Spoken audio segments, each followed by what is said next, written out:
Hi, this is Mike Eccles, Professor of Communication at Bergen Community College and U.S. Marine Corps vet.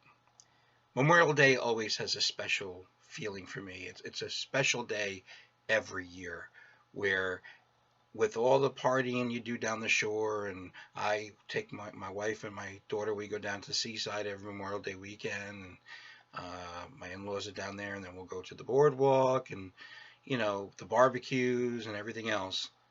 But I always make sure on that Monday to take some time to go ahead and remember and salute those who gave their life, made the ultimate sacrifice so that we could live in the greatest country the world has ever known, and that's the United States of America. And I always reflect back, especially with the anniversaries we have this year. Um, the 75th anniversary, just a few weeks ago, of VE Day, Victory in Europe, as we conquered Nazi Germany. And then a few months from now, we'll celebrate VJ Day, Victory in Japan. It was something unbelievable, World War II, and hundreds of thousands of Americans gave their lives so that we could be this freest of free countries. And we can never forget the sacrifice that those men and women made in all branches of service. But also, especially recently, usually I reflect back on everybody, whether it's, those who, survived those savage winters at Valley Forge and Morristown to make sure that we won the Revolutionary War. Those on the picket lines at Gettysburg and at Chancellorsville and some of the other Antietam, the battles of the Civil War.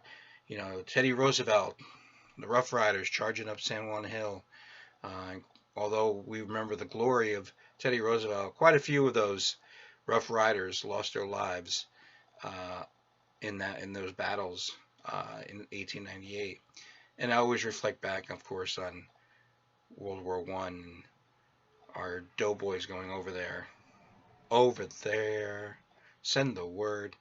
But especially this year, there in particular, and of course, I always will be uh, thankful, and I will always cherish the lives given by those in Vietnam, and even recently those who fought in Iraq, in Fallujah, and some of the other crazy battles that we've seen recently. But this year I've been reflecting a lot on about 50,000 or so Americans who gave their lives in a conflict that everybody seems to like to always consider the forgotten war. And that, of course, we're coming up on this November will be the 70th anniversary. 70 years ago, this November, as soldiers, sailors, Marines, airmen were having turkey dinner shipped to them because it was Thanksgiving in America. And suddenly, the People's Republic of China, the Communist Chinese, rolled over the border where North Korea was and attacked our men, attacked all the UN forces, but especially our soldiers and our Marines, and those Marines at the Chosin Reservoir.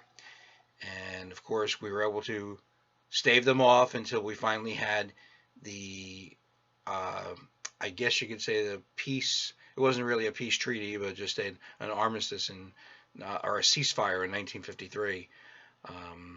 And we didn't actually officially end the Korean War until just about a year or so ago. But I think about those 50,000 or more Americans who gave their lives. And what did they give their lives for? They gave their lives so that as we sit here today, one of the freest societies on the planet, one of the most robust economies on the planet, is South Korea. And it's because of many of the men and women who gave their lives in Korea wearing the U.S. uniform. Army, Navy, Air Force, and of course, United States Marines. So let's take a moment this Monday and reflect back on those who made the ultimate sacrifice.